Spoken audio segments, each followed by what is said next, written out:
Welcome to another episode of Celebrating the Arts. I want to give a warm welcome to Emmy-winning producer, director, actor, author, Mr. Bad Boy himself, Sean Kanan. Hello, Sean. How are Hi, you? Rebecca. I'm great. Thank you so much for having me on. Appreciate it. Thank you so much. I want to talk to you a little bit about your career because you have a very extensive career in the arts.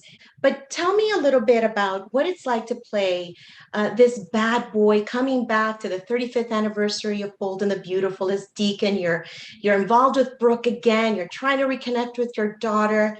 How does it feel to be back on daytime? I started working in daytime in 1992. I joined the cast of General Hospital, and I later joined the cast of Bold the Beautiful in 2000. And I have been off and on the show more than half a dozen times, and it really does feel like home for me. Every time I go back, it's an amazing experience. I've been really blessed that I'm the only actor who's ever portrayed Deacon Sharp, so I've been able to really put my personal stamp on it. Um, I'm blessed to work with some incredibly talented people who I happen to also really like, which is not always the case, as with anything. And so coming back for 35 years, what an accomplishment! And it's funny because I came out to Hollywood in '87, so it's just about 35 years, I think.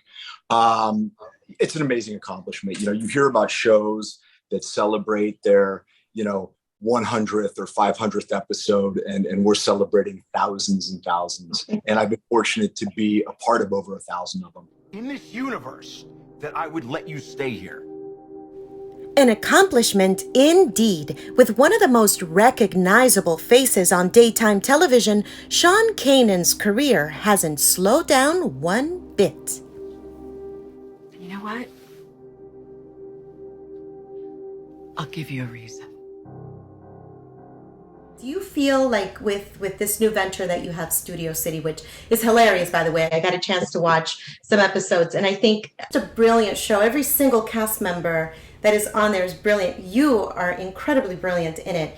Do you feel that daytime is going to eventually make the transition to these streaming services? No, I don't know. I don't know if that's the direction that it's going in. I mean, I do feel that obviously, there has been an attrition of the number of shows on television that are soap operas, and it's kind of survival of the fittest, and we're one of them. But I think that one of the reasons that fans continue to tune into soap operas is because they have these longitudinal relationships with the characters. They've watched them since they were kids. Their mom watched them. Their grandmother watched them. And I just referenced a lineage of three women, but you would be amazed how many men watch soap operas. I mean, obviously there's some demographics that are more prevalent than others, but we've got a wide, what's really funny is how many professional athletes watch it. I would hear from baseball players all the time that they watch the show when they're on the road. So I love it. I don't know if it's going to go to streaming.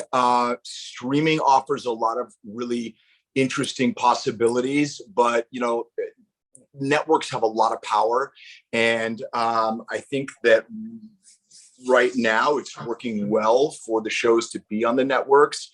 For me, it doesn't matter much. I mean, I get my script, I show up, I do my thing. As long as it's available to the public so they can see it, it's fine by me. I leave those decisions obviously up to people infinitely more qualified to make them. For us regarding Studio City, when you're a sort of private equity, self-financed venture like we are, you're just not going to get on a network. I mean, the networks tend to use writers they've used before. I can give you a whole bunch of reasons that'll bore you. So for us, the ability to get on an international platform like Amazon was tremendous. What we did, though, was just have the show available in the United States. And we did that because, as we move into selling the show, we want to have all of the foreign territories be available as sort of first run. It's really been amazing for us to get on a platform like Amazon that so many people can so readily see. You know, Gloria, I know we do our little dance and we trade barbs and insults, but I always thought you respected me. I mean, hiring a second-rate underwear model, this guy Nick Cassidy's my replacement. Replacement? I was thinking rival, but now that you mention it. Congratulations on the Emmy, by the way. Thank you very That much. is We're very excited. amazing. Yeah, we won the Emmy last year for best show in our category, and the daytime Emmys promptly decided to eliminate our category, which I'm still don't really understand that. And so we are now competing with the big boys and girls in the nighttime Emmys, the primetime Emmys, which is really exciting. And at first I'd be lying if I said we weren't a little intimidated, but then we all talked about it and said, hey, you know what, this is the universe nudging us out of the nest and saying, this is what you got to do. So we are throwing our hat in the ring, and as the Chinese farmer said, we shall see. We shall see. And I think you have a shot for sure, because it's well really produced. It's fun. It's just a really fun show to watch. Very much. And my friend Lily Melgar is on there. So of course, and she Oh plays my God. Becky. So I adore Lily. Lily absolutely hit it out of the park. One of the things I love doing on this show is casting people that I know are really funny and have great comedic sensibilities that maybe not the rest of the world necessarily knows on a wide scale. Like I knew Ron Moss would be hilarious. I don't know if you watched the episodes with Ron, but Ron is just very funny. Funny. And I love. Who knew, right? Right? I knew. But it really gives me a lot of pleasure to work with these people that I've worked with in one medium, and then bring them over to our sandbox and just watch them play and have fun and kill it. One of the things that I love about you, you're so multifaceted, but I love that you're an author, and your book, The Way of the Cobra, is definitely hit my heart, because as somebody who kind of had to reinvent herself in her 40s, it's such a beautiful, it should be required reading for everyone. I have to tell you. I happen to have a copy right here. Look at that. Look at that. Available on Amazon or wayofthecobra.com. Thank you. I appreciate that. I really put my heart and soul into this book, and I completely understand what you're saying about reinventing yourself in your 40s, because I had to do it in my early 50s. And it's You're not 50. I'm 55. Sean Kanan, you're not 55. I'm 55 years old. Yeah, I know. I'm in the AARP. Can you believe it? Yes, I'm headed that way too. 2 Right? years. But it's tough. I mean, it's like, you have success in certain aspects of your life, and then you realize that you have to kind of recalibrate the direction of the ship, and it's not always easy to do. And so writing this book, which is a motivational self-help book, is very much written from my actual experience in the trenches of having to basically save my own life. I mean, I had some significant success. I had some rather epic failures, and I was looking in the mirror going, okay, what's chapter 2 here? And I was facing some very significant challenges, and realized that basically no one was going to save my ass but me. And I had to figure out how to do it. And I did do it. And that's why I know that the information in this book is transformative. And if you can transform yourself, you can transform the world. The tagline for the book is Unleash Your Inner Badass. And for those people who are familiar with the book, Way of the Cobra, it's set up with the structure that I'm your sensei, you're in my dojo. And Cobra is an acronym formed from the words character, optimization, balance, respect, and abundance. And these are the strategies and the philosophy that I live by that have helped me recreate myself and helped me achieve some of the things that I've achieved in my life and face down some challenges. You're really helping people with like setting goals and achieving them, and not being a victim anymore. I think it's absolutely beautiful. It's interesting. I'm very far down the road with the sequel to Way of the Cobra, which is going to be called Way of the Cobra, Welcome to the Kumite. And Kumite is kind of an epic battle. It's a martial arts competition, but in this case, it refers to the necessity to basically fight your toughest opponent, who's yourself, and it requires you to basically have a death and a rebirth on a daily basis. In other words, you have to kick your ass from yesterday to be better today. and do it again and again and again. And that's the premise of the book. And I forgot for a little while how motivating it is for me being in the process of writing it, because, you really got to live it and walk it like you talk it when you're writing it. And it's not that I wasn't doing that, but I was very much into promoting the book and doing things like that. And now that I'm back in the trenches writing the sequel to this, I'm so excited about it. I can't wait for this book to come out. And for those people that have read Way of the Cobra, you're going to love it. And if you haven't read Way of the Cobra, you have time to do it. And you can still get this book when it comes out. And it's going to have immense value for you, even if you haven't read Way of the Cobra. My opponent was ruthless. Before I knew it, I was on that mat and the fear had completely taken over. I was paralyzed. I couldn't move. The thought of getting up again and facing that guy just scared the living daylights out of me. I just wanted to run off and hide. So, what did you do? Mike Barnes has been kind of like so iconic because he's the one who scared the living daylights out of Daniel LaRusso. I mean, we all know that. But what is it about Mike Barnes that you really like? I mean, because you're used to playing these bad boys and you're such a good guy, but what is it about Mike that's special?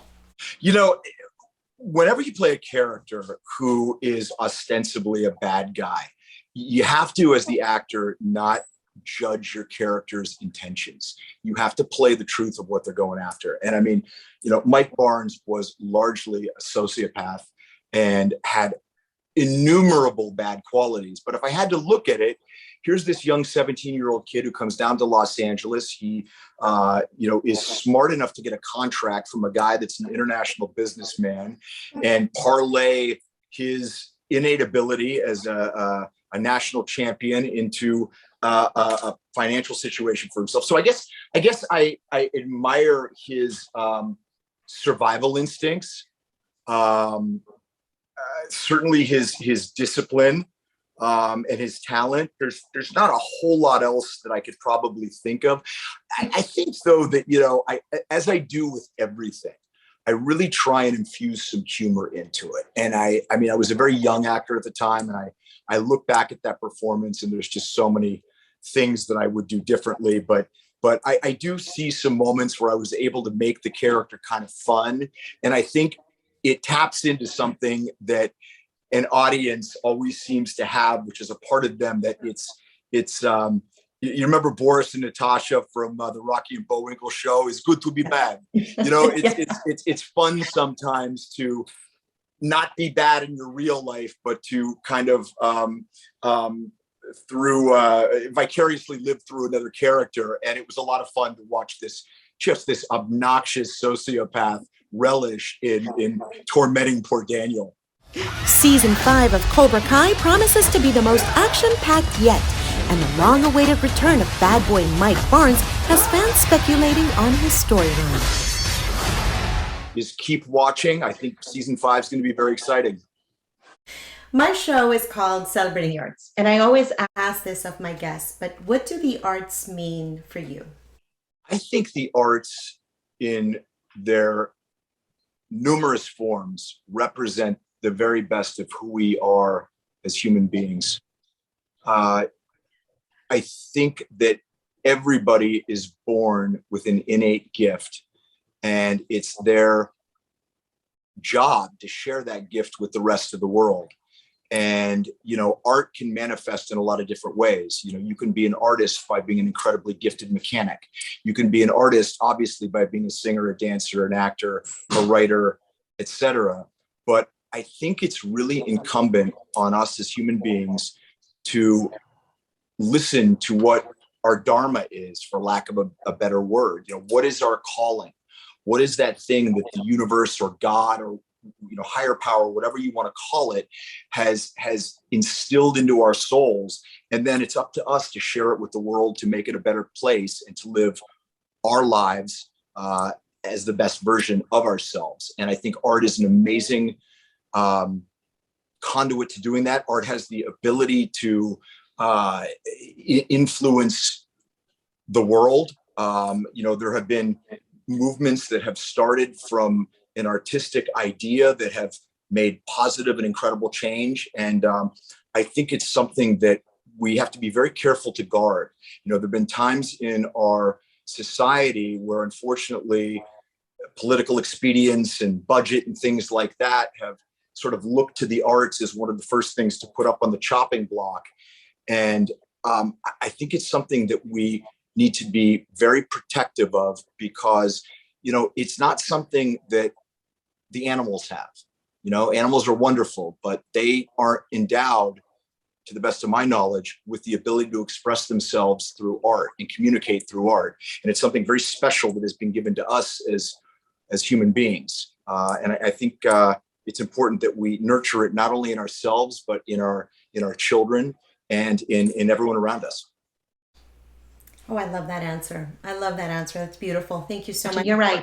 We do need more arts, and it is the first thing that they cut. So shows like this let people know that, you know, people like you, who is an artist, who is a author, who is a producer, director, actor, can make a living and still at 55 years old still be relevant. So thank you so much for that. Thank you very much. I appreciate it too. Yeah, listen, you know, I mean, this is a very difficult profession, a life in the arts.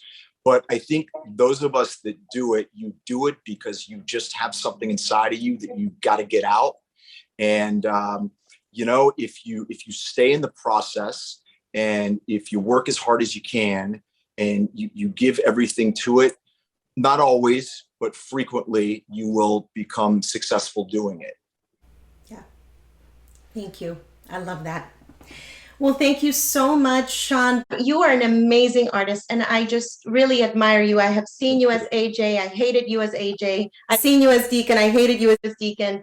And now, you know, Mike Barnes with, you know, Karate Kid 3, I was like, oh, the guy you love to hate, I guess. But, you know, you're the guy that everyone loves to hate, and that just is a testament how talented you are, because you're doing your job right if we're hating you. I will take that. I really appreciate it. Thank you so much for the opportunity to speak with you, to meet you, and with your audience. Please tell your boys that I said that their karate's a joke. And and I got to give one more gratuitous plug, please. If you're looking to make a significant change in your life, you know, to achieve your goals, to smash your obstacles, please check out my book, Way of the Cobra, at wayofthecobra.com, or available on Amazon and Kindle. Thank you so much. Take care. I'm wishing you all the best. How much do you got? Sean Kanan's got an immense amount of talent, drive, and passion. It truly is inspiring. It is precisely why Sean Kanan's contributions to the arts deserves to be celebrated. Thank you so much for watching. Remember to support the arts in your local communities. I'm Rebecca Rosales Castillo. See you next time.